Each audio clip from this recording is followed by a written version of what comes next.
Bonsoir à toutes et tous, bienvenue dans ce webinaire où l'on va faire un webinaire très pratique puisqu'on va s'intéresser donc à la plateforme NanoTrader.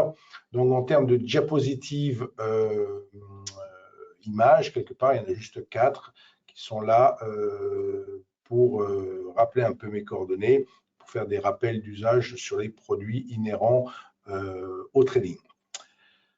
Donc, WH Self-Invest, tout d'abord, courtier créé en 1998 par M. Warmous et M. Hirtz, d'où le W et le H, et le concept de Self-Invest, c'est la mise à disposition constante d'outils innovants pour le trading. Donc, et justement, depuis 2007, en 2007, Self-Invest a choisi de disposer de sa propre plateforme et donc d'acheter à la société Fibertech cette plateforme NanoTrader qui, pour la petite histoire, se nommait Future Station à l'époque et qui a été renommée en NanoTrader pour la décliner dans 2 versions, une NanoTrader Free et une NanoTrader Full. La différence structurelle entre les 2 plateformes, c'est que dans le cas de Full, on a un composant supplémentaire qui se nomme le MetaSentimentor, qui permet de faire le trading automatique, des signaux de trading, du backtesting, toutes ces choses-là. Alors que dans le cas de NanoTrader Free, on peut bien sûr trader en manuel et semi-automatique, mais on ne pourra pas faire tout ce qui est trading automatique. Voilà, donc j'ai oublié de me présenter, j'ai dit un petit mot de Self-Invest, mais j'ai oublié de me présenter. Je suis M. Weissrock, représentant donc de la société WH Self-Invest en France. Et comme je le disais juste avant lors des tests, nos bureaux de Paris sont bien sûr désormais à nouveau ouverts. On peut vous y accueillir. On n'a pas encore remis un programme de conférence, enfin voilà, de formation présentielle, mais vous pouvez bien évidemment prendre rendez-vous pour des rendez-vous de coaching ou autres directement dans nos bureaux de Paris qui sont dans le 9e arrondissement et vous aurez une petite image, un petit slide qui vous en précisera le plan à la fin de mon webinaire. Un petit mot de tout ce qui est produits dérivés pour le trading, que ce soit les CFD ou les futurs. Bien sûr, ce sont les produits qui vous donnent accès à la spéculation, je dirais. Un futur ou un CFD, c'est un produit dérivé qui a un sous-jacent, qui peut être un indice, une matière première, une action ou autre, et qui vous donne la possibilité de travailler, mais en engageant qu'une partie de la position. Si votre CFD porte sur le France 40, qui est en fait un sous-jacent du CAC 40 cash, si c'est à 1 euro du point, on ne va pas exiger de vous les 6000 et quelques points de la taille de position. On va juste vous demander 5%, donc dans cet exemple 300 euros, 5% de cette taille de position. Bien entendu, si vous n'avez que ces 300 euros sur votre compte, vous êtes en effet de levier maximum. C'est jamais ce que l'on conseille parce que c'est ce qui effectivement peut vous conduire à des pertes conséquentes par rapport à votre capital. Donc, il n'est jamais conseillé de travailler sur un effet de levier maximal. Voilà, il faut bien comprendre le principe de fonctionnement des produits dérivés. Les 2 grandes familles, dans le cadre des futurs, on dispose des volumes, on est sur une place centralisée, donc il y a beaucoup plus de transparence, d'intégrité, de spread serré, alors que dans le cadre des CFD, on n'a pas toute cette transparence, on n'a pas les volumes et on a des spreads qui sont généralement plus importants que sur les futurs. Voilà. Mais ceci dit, ils ont aussi des tailles de position inférieures et sont par définition plus accessibles aux personnes qui veulent débuter le trading. Voilà pour les petites précisions. On va passer maintenant à la plateforme. Donc maintenant, vous avez à l'écran la plateforme. Alors, je vais juste cliquer sur le petit bouton vide tout en bas. Qu'est-ce que j'ai fait? J'ai cliqué sur le bouton vide, j'ai vidé l'intégralité de la plateforme. Il n'y a plus de page d'afficher, or il n'y a plus de fenêtre, dirons-nous, d'afficher.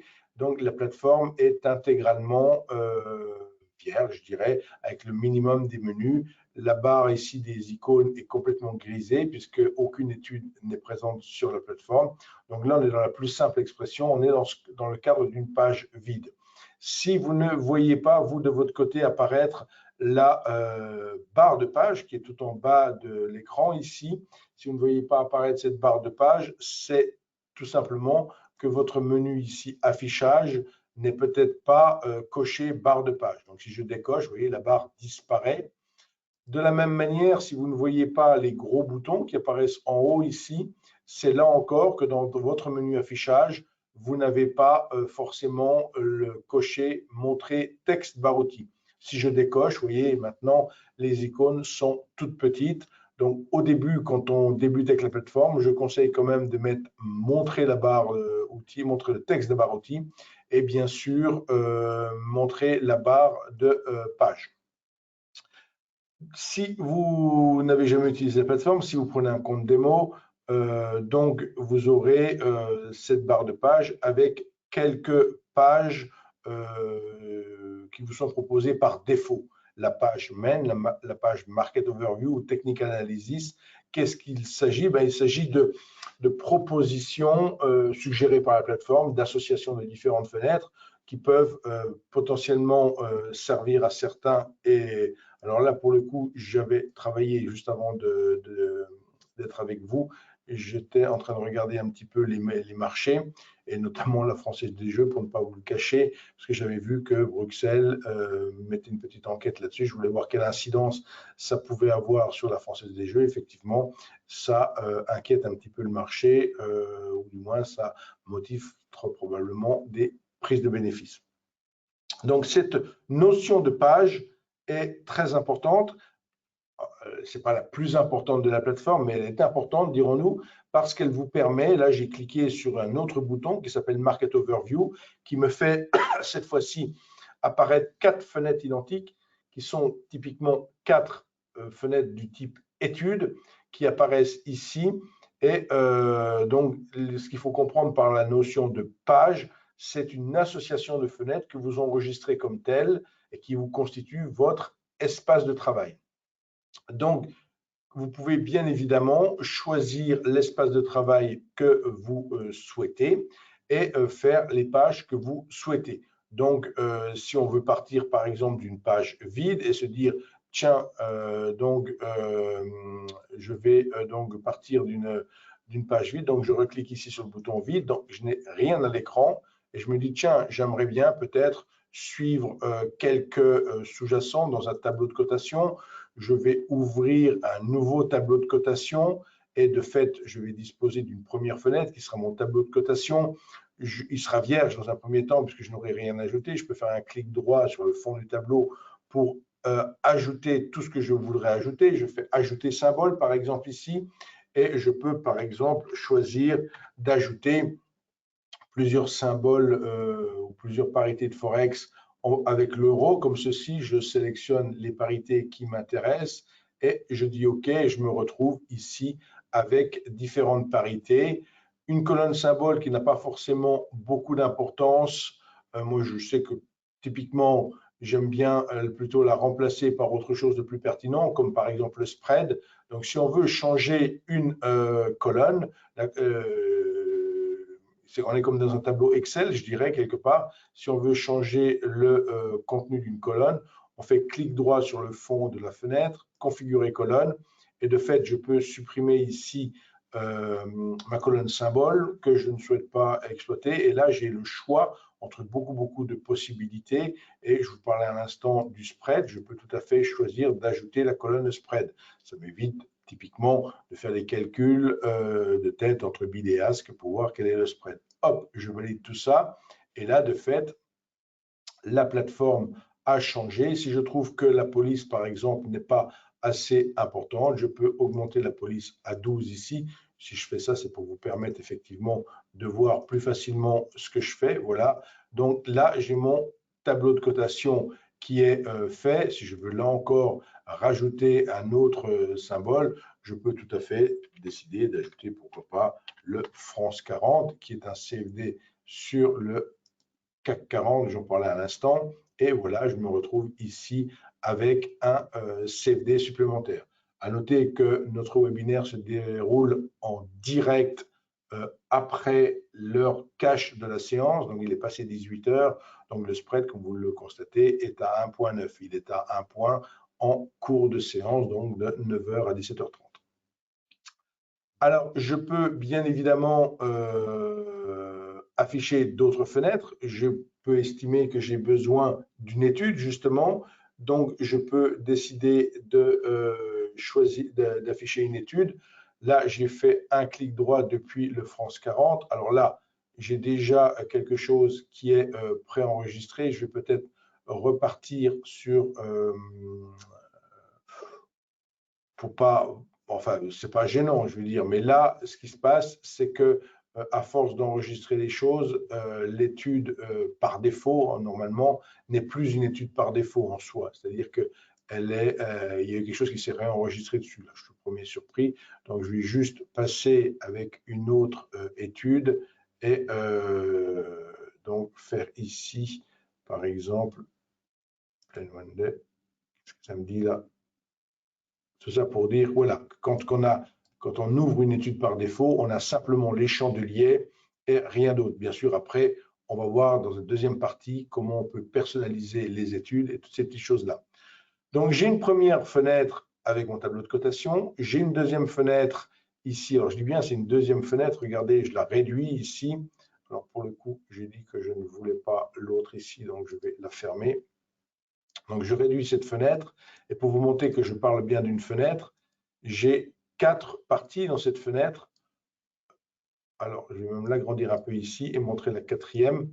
Donc, j'ai 4 parties. En fait, j'ai une première partie barre de personnalisation qu'on peut bien sûr escamoter comme ça, enfin cacher ou rendre visible.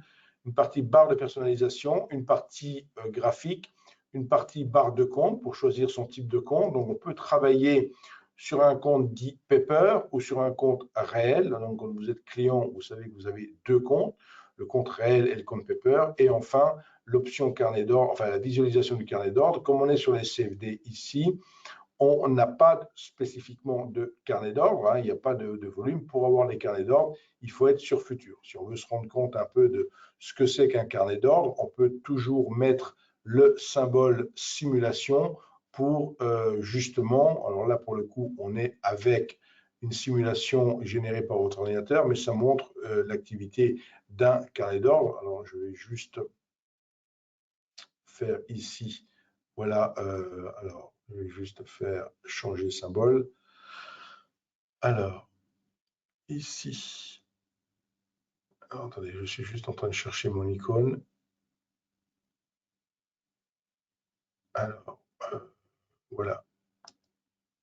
Ici, je vais, alors je ne voulais pas faire ça, je voulais juste, voilà, je vais chercher ici simulation, pardon, il était ici, et j'opte pour simulation. Et là, de fait, on va passer à simulation. Et là, on s'aperçoit ce que je voulais montrer ici sur la droite, c'est le carnet d'ordre qui est simulé. Vous voyez, donc, les intentions des acheteurs dans cette colonne, les intentions des vendeurs dans celle-ci, et donc les prix du marché ici. Et bien ici, on est dans le cadre d'un carnet d'ordre simulé, puisque je ne suis pas sur un compte futur, je suis sur un compte CFD. Donc, je reviens sur mon compte CFD, je reviens sur mon étude. Supposons que je veuille, pourquoi pas, disposer d'une troisième fenêtre dans ma page. Je vais choisir, pourquoi pas, de visualiser mon compte. Je peux le rattacher ici. Et là, j'ai typiquement 3 fenêtres. Une fenêtre, je disais mon carnet, mon tableau de cotation. Pardon, je l'ai réduit. Alors voici mon tableau de cotation, ma fenêtre études et ma fenêtre de barre de compte. Si je considère que cette page me convient, je peux tout à fait la sauvegarder, faire enregistrer page sous et par exemple l'appeler 00 on est aujourd'hui le 27 juillet. Voilà, c'est pour la retrouver plus facilement. Je tape le nom de ma page, je vais appeler ça donc 27 juillet. OK. Et si je veux retrouver cette page, alors, si je veux retrouver cette page, je peux soit la retrouver ici dans le Manager Page, en cliquant sur le bouton Manager Page, j'aurai ici ma page 27 juillet. Je peux aussi en faire un petit bouton supplémentaire ici, décider que cette page 27 juillet, je souhaite en avoir un bouton, décider que les autres pages par défaut, je n'en veux pas. Et là, j'ai personnalisé ma barre de page et je clique ici sur page 27 juillet et je vais donc restaurer la page que je viens de faire, je peux également choisir que cette page soit ma page de démarrage. Voilà, je pense que ce n'est pas la peine de s'éterniser sur cette notion de page. Elle est importante, elle n'est pas essentielle sur la plateforme, elle est très importante. Il faut se faire son espace ou ses espaces de travail. Maintenant, ce qui est beaucoup plus important, c'est l'étude. Donc, l'étude, donc volontairement, je reviens sur une page vide et je vais juste ouvrir la fenêtre qui est une étude. Donc, de fait, si je choisis par exemple une étude sur le CFD Germanie 30, je peux tout à fait effectivement choisir mon étude sur le Germanie 30 et là, je vais avoir donc une étude comme ceci avec sur la partie gauche une barre de personnalisation. Dans cette barre de personnalisation, on va retrouver tout ce qu'on va être amené à personnaliser sur la plateforme. Si je décide par exemple d'ajouter un indicateur, je choisis ici d'ajouter un indicateur, je décide la MACD. Alors au passage, quand j'ajoute un indicateur, je peux l'ajouter, il peut avoir plusieurs rôles mon indicateur. Ce peut être un simple sentimentor, donc un simple indicateur, il peut servir de filtre ou de stop. Donc vous voyez, il y a plusieurs fonctionnalités pour l'indicateur. C'est vrai que tout au début, on peut choisir de le mettre juste en sentimentor, mais on peut aussi filtrer les prix en fonction de l'indicateur ou se servir dans son trading de l'indicateur pour décider des entrées ou des sorties de position. Donc, vous voyez tout de suite, dès qu'on commence à toucher un petit peu au moindre paramétrage, on apprécie immédiatement le potentiel de la plateforme qui est très, très vaste. Et là, je retrouve mon indicateur qui a été ajouté dans ma barre de personnalisation. Toute cette barre de personnalisation, elle peut être utile quand on personnalise et qu'on paramètre notre étude. Une fois qu'on n'en a plus besoin, on peut tout à fait la réduire pour se concentrer typiquement sur le graphique. Donc, une fois que vous avez, vous pouvez bien sûr dessiner dans le graphique. Alors, il y a des dessins qui sont juste des annotations, des ellipses comme ceci ou autres rectangles, mais il y a aussi une fonctionnalité très intéressante, c'est que si je décide, par exemple, de faire une trendline ici comme ceci, donc une ligne de tendance en français, cette ligne de tendance que je trace ici, par exemple, je peux choisir que c'est un simple dessin. Je peux aussi l'utiliser dans le cadre de mon trading en tant que stop ou de filtre, voire décider que c'est un indicateur. Donc, si je mets cette ligne de tendance en indicateur, elle va se retrouver dans la barre de personnalisation, dans la rubrique indicateur. Bon, je ne lui ai pas donné un nom particulier, donc il a mis ligne avec la date par défaut. J'ai de part et d'autre, j'ai ce qu'on appelle un petit delta qui peut varier pour être interprété. Et ce qui se passe, c'est que cet indicateur, alors je vais juste peut-être faire un petit zoom ici pour bien montrer. Voilà, je fais volontairement un petit zoom pour bien que vous observiez que cet indicateur, il y a la trendline par elle-même et il y a ces deux traits pointillés de part et d'autre qui sont des zones à interpréter. Et quand je double-clique dessus, je vois la manière d'interpréter ma ligne indicateur pour prendre des décisions de trading.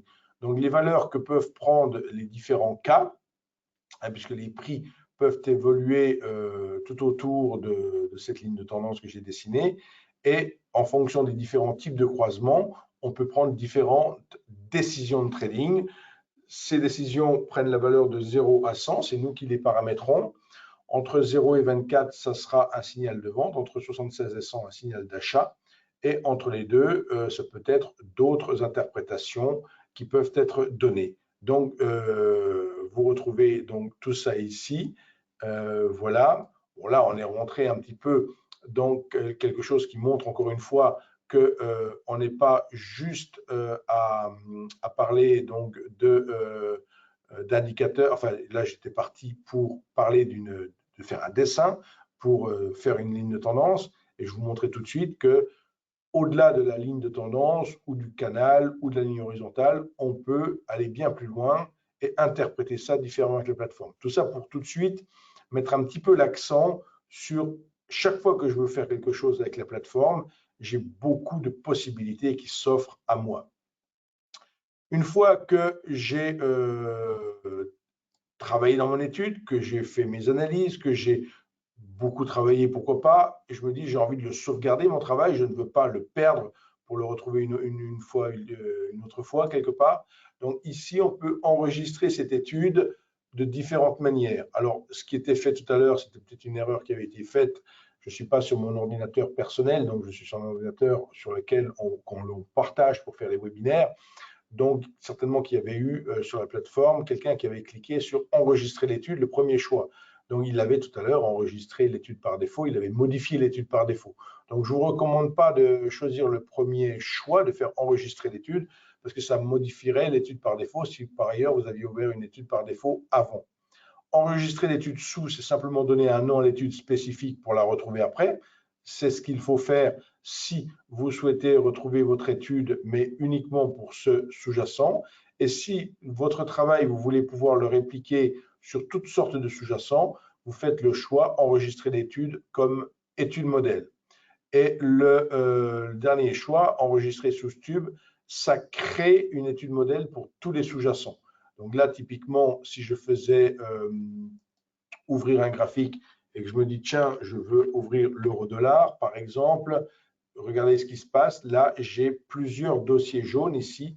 Donc, les 3 études modèles par défaut qu'il y a, si vous prenez une démo de votre plateforme ou si vous n'avez jamais fait d'études modèles, vous avez pleine 10 minutes, pleine one day et TradeGuard. C'est les 3 études par défaut qu'il y a. Et là, on s'aperçoit qu'il y en a 3 autres parce que justement, là encore, je suis sur un PC qui est partagé, sur lequel j'ai des collègues qui ont pu vouloir faire ces études, les mettre par défaut pour tous les sous-jacents. Vous voyez ici, par exemple, où que l'on aille, on a ces 6 études jaunes. Sur Euro, RUB, il n'y a pas eu d'autres études qui ont été faites, donc on n'a pas de petits dossiers blancs. Par contre, sur Euro-Dollar, ici, on voit Market Overview ou Trend ou TradeGuard, il y a eu d'autres enregistrements d'études qui ont été faits.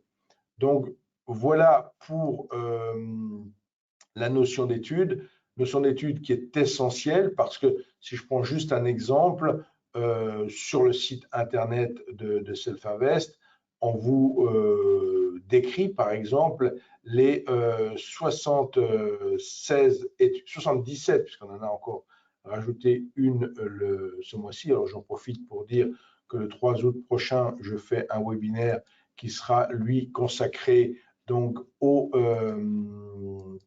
nouveautés.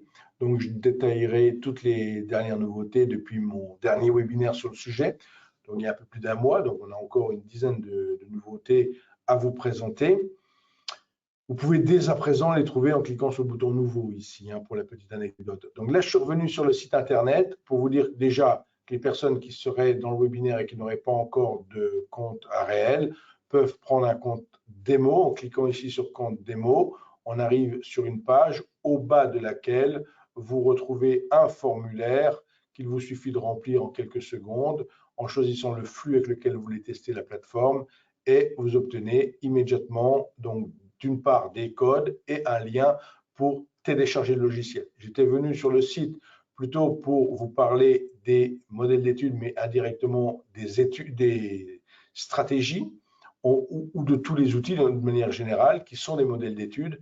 Si je prends l'exemple ici de stratégie de trading, on va avoir les 77 stratégies de trading qui sont détaillées ici vis-à-vis d'une page qui en décrit le fonctionnement, et toutes ces stratégies que vous n'avez pas à reprogrammer, qui sont programmées pour vous dans la plateforme, vous pouvez les appeler sur un simple modèle d'étude. Ça se fait en 2 clics. Je vais par exemple décider ici de changer donc de modèle d'étude. Donc typiquement, alors je vais ici, alors j'ai toujours une icône qui, alors je vais faire ouvrir un graphique. Je vais faire plus simple. Je ferme tout. Supposons que vous vouliez ouvrir un graphique avec telle ou telle stratégie, l'une des 77 stratégies que l'on vous propose gratuitement dans la plateforme. De fait, vous cliquez sur ouvrir un graphique, vous choisissez le sous-jacent auquel vous voulez appliquer le modèle d'étude.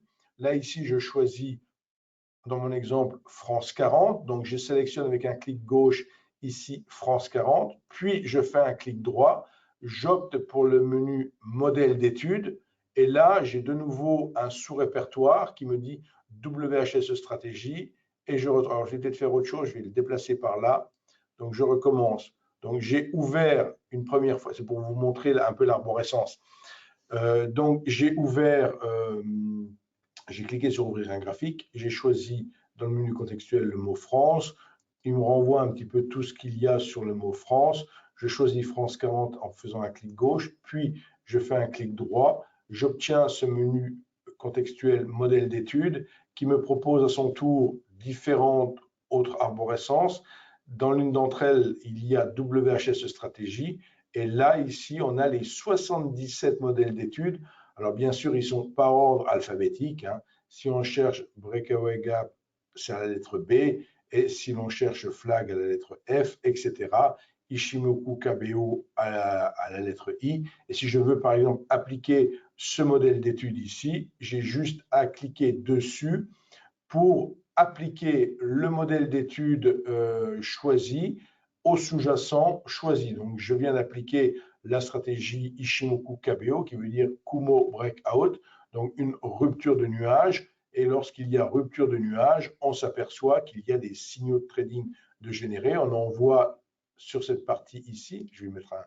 Voilà, on voit ici des signaux de rupture de nuage et on en trouve de fait ici plus récemment. Alors, pour l'anecdote, cette stratégie fonctionne généralement en daily. Donc là, on est sur des journées et on s'aperçoit qu'effectivement, il y a eu quelque part une rupture de nuage à la baisse ici, contrée par une rupture de nuage à la hausse. Donc évidemment, si la stratégie donc à la baisse ici, quoique, alors évidemment, si vous aviez pris juste position ici, vous aviez une perte, mais là, manifestement, ce qui me note, là, ici, on a un stop suiveur. Donc, c'était l'exemple qu'une stratégie et qu'une position longue avait été prise précédemment. Quoi qu'il en soit, je ne suis pas là pour rentrer en détail dans une stratégie type. Je suis juste là pour vous dire que l'étude et le modèle d'étude sont très importants et sont des notions essentielles à comprendre avec la plateforme. Et qu'un modèle d'étude, ça peut être quelque chose que vous décidez d'enregistrer vous-même pour faire votre propre stratégie, mais vous pouvez effectivement appliquer l'une des 77 stratégies ou, là encore, il y a d'autres modèles d'études qui sont par exemple des signaux de trading. Là, on ne parle plus de stratégie, mais on parle d'un critère d'entrée en position. C'est aussi généré par un modèle d'étude. Si je décide par exemple d'entrer en position sur un signal type cassure haussière, je ferai la même chose. Je choisirai d'ouvrir un graphique. Je choisirai pourquoi pas un sous-jacent.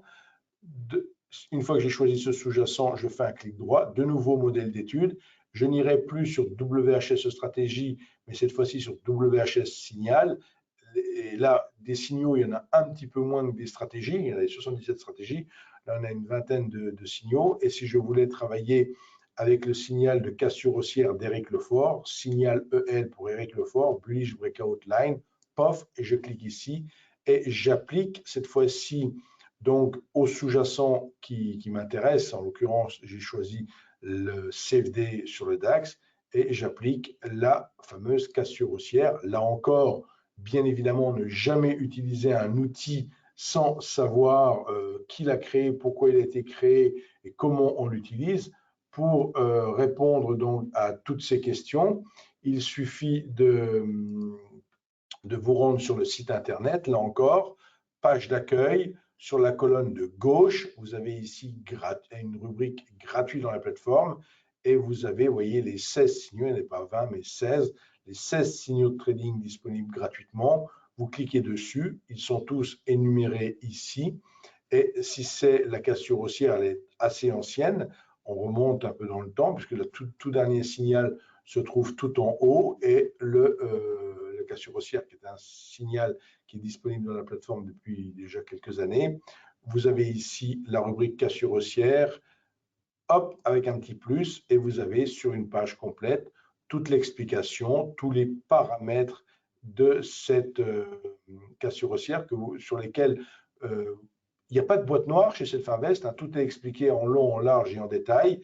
Et là, vous avez carrément tous les paramètres ici de cette fameuse cassure haussière auxquels vous avez accès. C'est-à-dire que si on va sur la plateforme, tous ces paramètres, on les retrouve dans la barre de personnalisation et on va les retrouver ici. Donc, je vais juste fermer les autres rubriques pour bien faire un petit zoom quelque part ici. Donc, start time, end time, ça veut dire l'heure de début pour détecter ces cassures haussières, l'heure de fin pour détecter ces cassures haussières.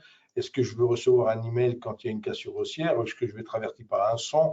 Est-ce que je vais avoir un pop-up, etc. Plus des paramètres plus spécifiques à la cassure haussière par elle-même, qui sont donc expliqués sur la page sur laquelle je vais. Donc, je vous avais montré juste avant. Donc, c'est très important de bien comprendre le lien qu'il peut y avoir en permanence à faire entre le site internet et la plateforme où vous retrouvez toutes les explications. Dans la plateforme elle-même, vous avez quand même ici une rubrique aide avec des films éducatifs pour la plateforme ou la programmation, le manuel de la plateforme. Donc, vous avez quand même beaucoup de ressources pédagogiques directement dans la plateforme, mais rien ne vous empêche non plus de faire ce lien avec le site internet. Pour trader, c'est également dans l'étude que tout se concentre quelque part. Pour trader, il y a différentes manières de trader. On peut trader avec des tickets d'ordre, on peut trader au carnet d'ordre, on peut trader dans le graphique. Donc, une des façons qui est la plus appréciée de nos clients, c'est de travailler donc, avec l'option dite TradeGuard. Donc, ça marche aussi bien avec NanoFree qu'avec NanoFull. Donc, cette option TradeGuard permet effectivement de travailler avec un click target, un click stop. Alors, avec NanoFree, c'est un seul objectif, un seul stop.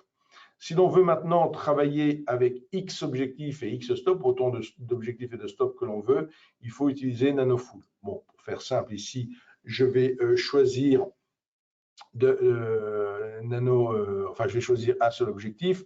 Donc là, typiquement, cet objectif a été mis, alors se règle ici dans la rubrique de la barre de personnalisation bracket.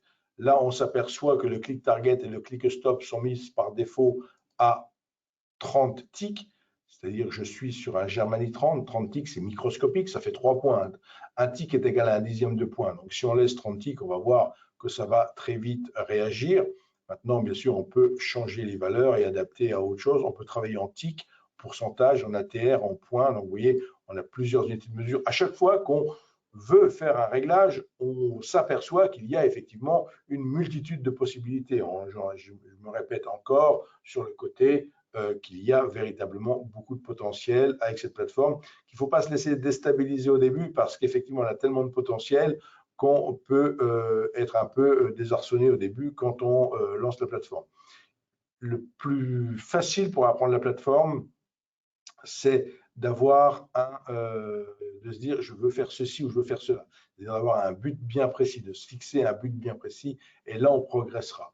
On ne peut pas ouvrir la plateforme à 9 h du matin et se dire aujourd'hui il pleut, on a un été pourri, c'est un peu vrai, dans certaines régions. Je fais le webinaire en direct du Luxembourg, je sais de quoi je parle aujourd'hui.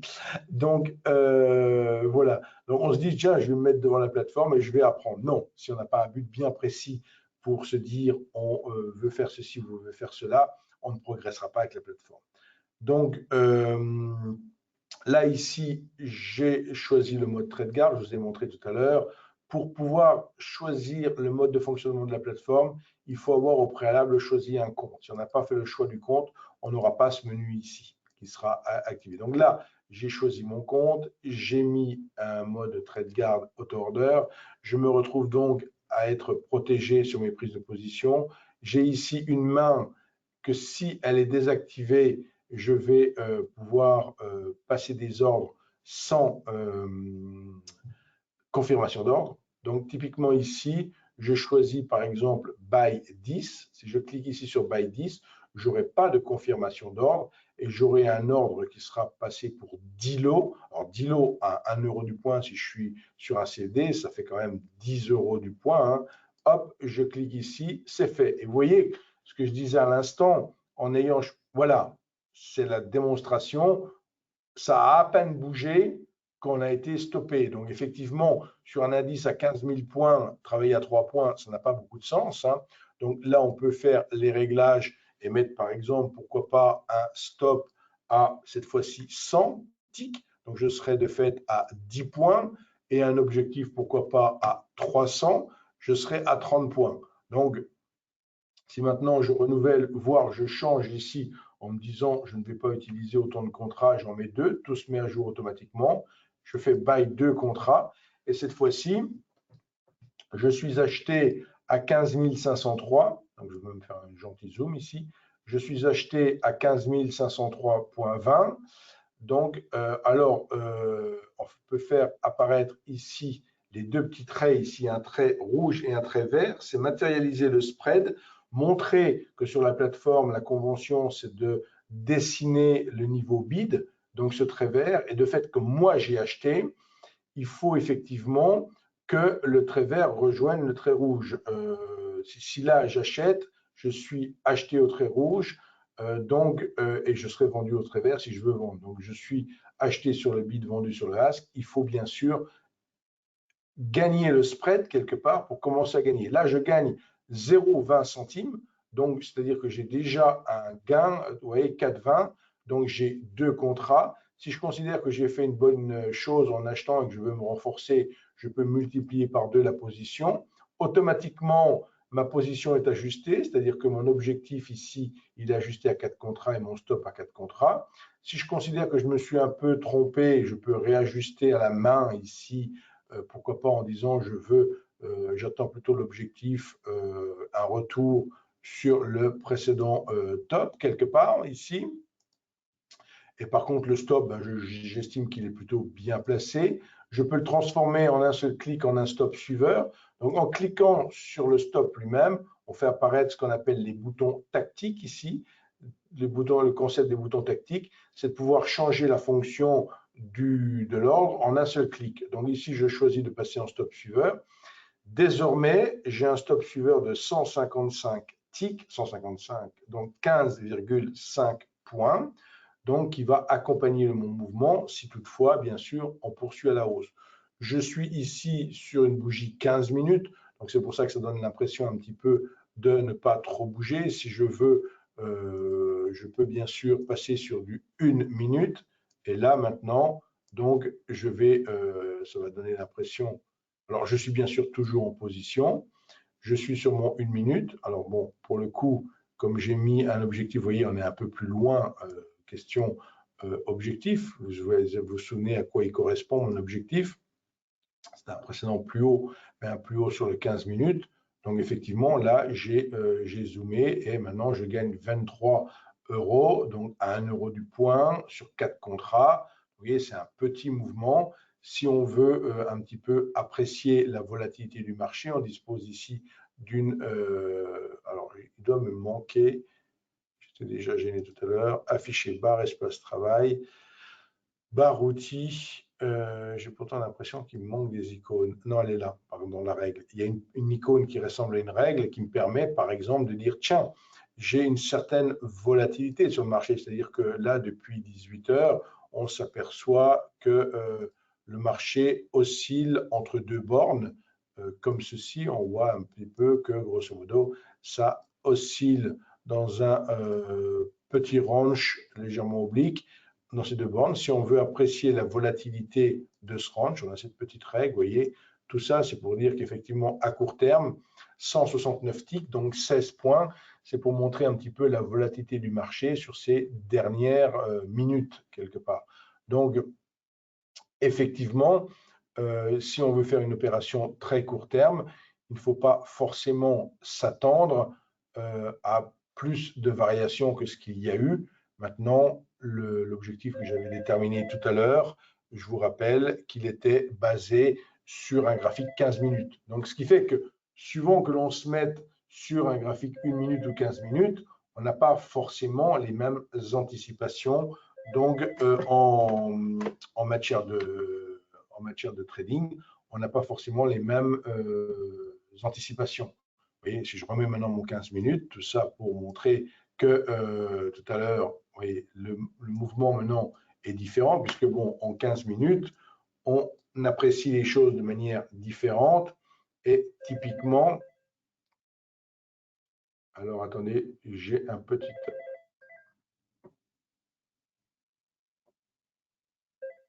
C'était juste... Allô? Oui, excusez-moi, je suis en webinaire. Pardon, Merci. vous avez tenté de me joindre ce matin, Ok. donc, vous pouvez me joindre quand vous voulez. Parfait, merci.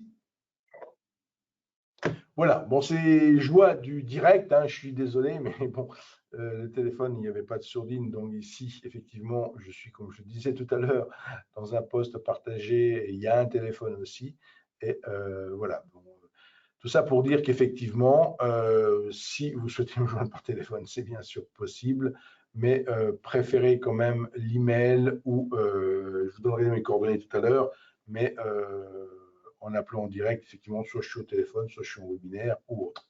Voilà. Donc, importance de l'étude, on y traite, bien sûr, dans notre étude. Là, j'étais en train de vous montrer la possibilité de travailler avec TradeGuard. On peut très facilement, supposons qu'on se soit trompé, bien que ce n'est pas forcément le cas, mais qu'on se soit trompé et qu'on veuille, au lieu d'acheter, vendre, on peut inverser la position en cliquant sur ce petit bouton-là. On est actuellement sur 2 contrats longs.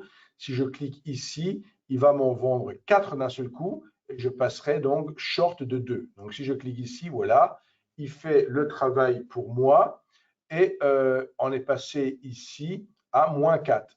Donc, bien sûr, il a transformé l'objectif, il a remis un objectif à la baisse, hein, qui est ici, que je vous matérialise, et il a mis un stop ici, qui est repassé en stop fixe. Si je veux le remettre en stop suiveur, je clique ici sur stop suiveur.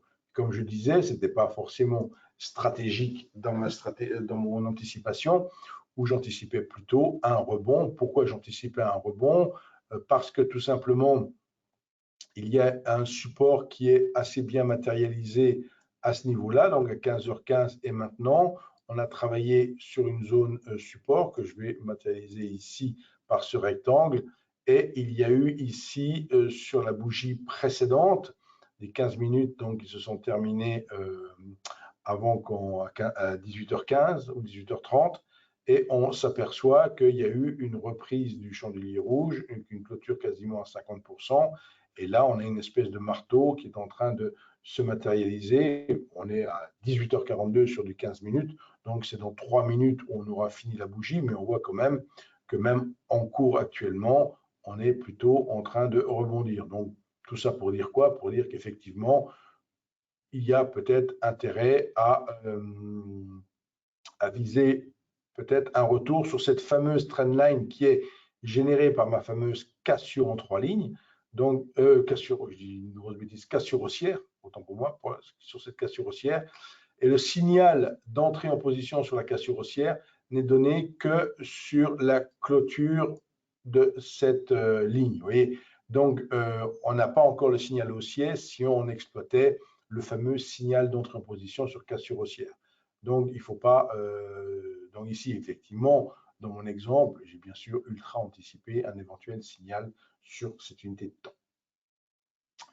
Alors, je ne sais pas, vous êtes bien sage, il n'y a pas eu beaucoup de réactions dans le chat. Bien évidemment, je peux parler de la plateforme pendant des heures, sinon plus. Ce que je cherche surtout à faire passer comme message ce soir, c'est que la plateforme a beaucoup de potentiel, mais il ne faut pas se laisser impressionner par ce potentiel. Il faut, comme je le disais tout à l'heure, essayer de se fixer un but, se fixer, définir ce que l'on a envie de faire avec la plateforme, potentiellement choisir la free ou la foule en fonction de ses besoins et au-delà de ça, commencer à travailler. On a une grosse ressource pédagogique que je vais vous montrer encore une fois tout de suite. Donc, je reviens ici sur le site Internet. Tout en haut à droite, il y a un onglet client que même si vous n'êtes pas client, vous avez le droit de cliquer sur cet onglet client en haut à droite et vous avez différentes rubriques, CFD Forex, Futur, etc. Là, vous choisissez CFD ou futur. Si je prends par exemple, bien, vous choisissez CFD ou futur pour avoir les ressources pédagogiques de la plateforme de trading NanoTrader que vous retrouvez ici, des ressources pédagogiques pour NanoTrader Free ou pour NanoTrader Full. Et dans le cadre de NanoTrader Full, il y a surtout ces vidéos apprendre la plateforme. Donc là, vous retrouvez 80 vidéos de 2 ou 3 minutes chacune, donc c'est très très court, mais c'est très thématique également. Si je regarde ici sur les différentes, vous voyez par exemple, j'ai parlé beaucoup d'études ce soir. Qu'est-ce qu'une étude? J'ai une vidéo associée. Si je clique sur la vidéo associée, je me perçois qu'elle fait 3 minutes 42. Et en 3 minutes 42, en français, on va vous détailler ce qu'est une étude et vous parlez juste de l'étude. Si après, vous vous dites, tiens, je ne sais pas ce que c'est qu'un filtre flat, par exemple, là, vous avez un lien sur le filtre flat ou le filtre intraday ou le filtre safety net, etc. Donc, tout est détaillé de manière thématique, très décortiquée. Donc, ce n'est pas du tout stupide d'avoir recours à cette ressource pédagogique. Donc, j'y reviens.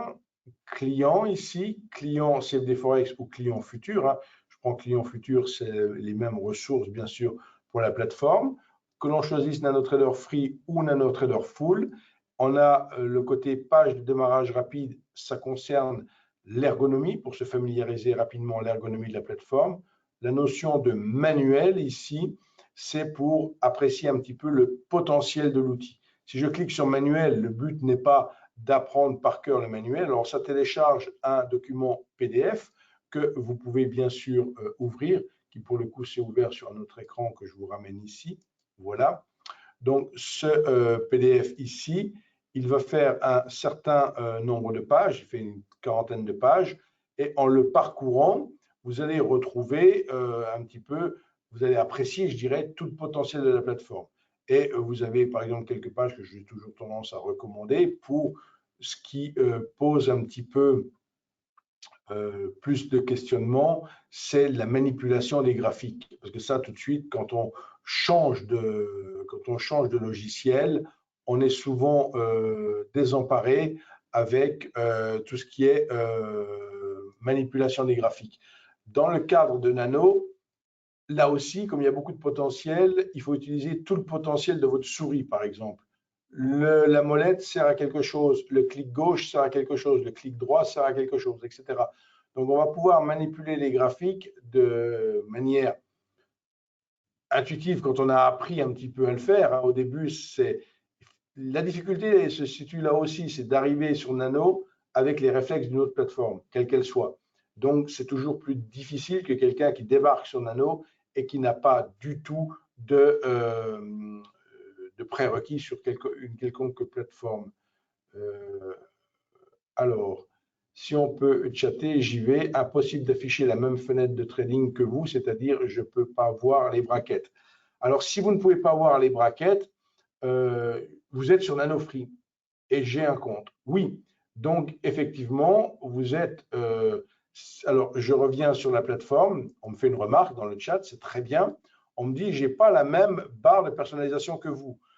Sous-entendu, ma barre de personnalisation, elle a, on ne parle pas de la rubrique indicateur, qui est une rubrique qui s'est créée en ajoutant les indicateurs, mais si on a un NanoTrader Free, qui dit free dit simplifié aussi, on n'a pas tous ces menus, on n'a pas les menus trading, bracket, etc. Donc, on a moins de menus que dans le cadre de NanoTrader Full. Donc, ça, c'est tout à fait, voilà, pour répondre à… Si vous n'avez pas typiquement la même chose que moi à l'écran, dans la barre de personnalisation, si vous n'avez pas ces, je dis 4, hein, parce que le bouton indicateur, il est venu s'ajouter, si vous n'avez pas les 4 rubriques trading, bracket, bouton tactique et paramètres trading system, donc tout ce qui est dans paramètres trading system concerne le trading automatique. Hein, donc ici, bon, par logique, bien évidemment, ce n'est pas présent sur NanoFree. Par contre, ce n'est pas parce que vous n'avez pas la rubrique bracket sur NanoFree que vous ne pouvez pas faire du bracket. C'est-à-dire que, je vous l'ai dit tout à l'heure, vous avez dans NanoFree, vous allez avoir ici 3 choix au lieu d'en avoir 5. Vous allez avoir désactivé, mode manuel, trade guard, mode semi-automatique et mode auto. Donc, vous n'aurez pas le mode auto sur NanoFree, mais vous aurez quand même le mode TradeGuard et vous pourrez typiquement travailler avec ce mode semi-automatique. Ajouter des stops, comment ça s'ajoute s'ils ne sont pas présents? Ici, on les voit présents dans le graphique parce qu'ils sont mentionnés ici, click target, click stop. Et s'ils ne sont pas présents, ce que vous pouvez faire, vous cliquez sur ajouter indicateur. Et dans ajouter indicateur, vous allez taper par exemple le mot click, CLC, CLIC, et vous allez avoir ici click stop et click target qui vont vous être proposés et vous les ajouterez donc en tant que stop dans votre plateforme. D'accord? Voilà, mais dans tous les cas de figure, puisque la personne qui me posait des questions, là, c'est justement la personne qui se proposait de m'aider sur PowerPoint en introduction avant qu'on démarre le webinaire. On peut se rappeler demain ou après-demain et faire un petit point ensemble. Moi, je vous coach sur Nano et en échange, vous me coachez sur PowerPoint. Voilà, échange de bons procédés. Non, je plaisante. Voilà, donc voilà pour la plateforme. Alors, je vais revenir un instant à mon PowerPoint.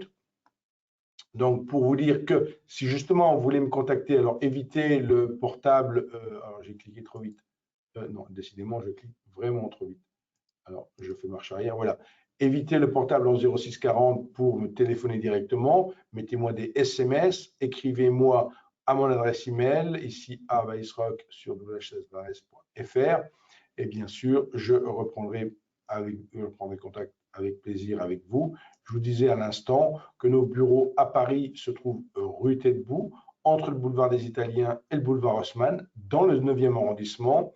Le métro numéro 3 qui est matérialisé sur ma diapositive ici, c'est la place de l'Opéra. Métro numéro 7, ce sont les Galeries Lafayette. Donc, vous arrivez parfaitement à situer qu'on est au cœur du 9e arrondissement.